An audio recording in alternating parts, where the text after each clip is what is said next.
Pix 11's Andrew Ramos, live outside of Times Square's Modell's, where fans are busy celebrating and reminiscing.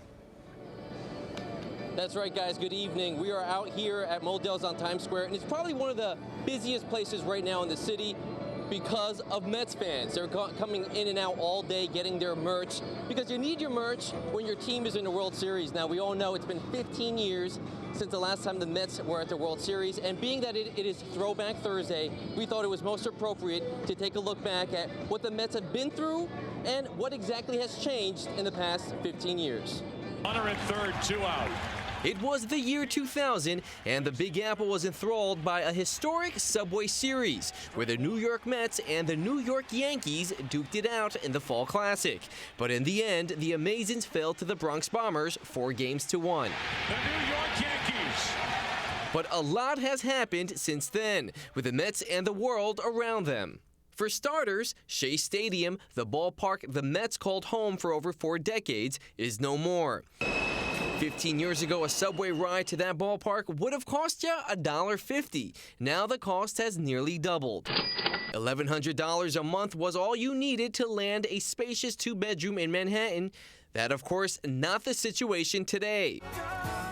The biggest stars on the planet in 2000 consisted of a boy band, pop star, and leading lady. 2015, sort of the same thing. Nah, but not really.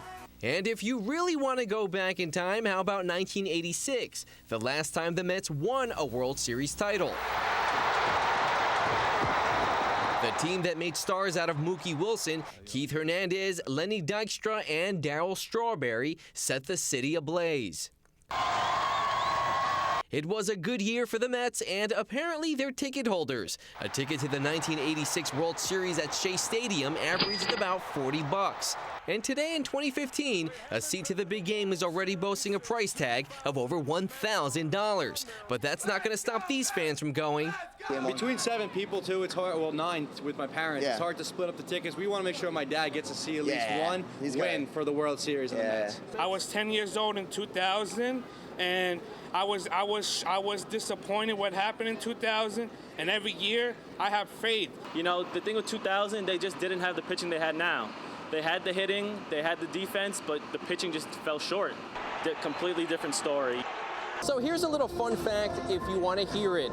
Every team who has swept the LCS like the Mets did with the Cubs, they did not do well in the World Series. Turns out, of the 6 teams who have swept like the Mets did, only one of them won the World Series, and that was the Atlanta Braves. So I have my fingers crossed for you guys. I'm just throwing it out there. We are in Times Square tonight. I'm Andrew Ramos, Pix 11 News.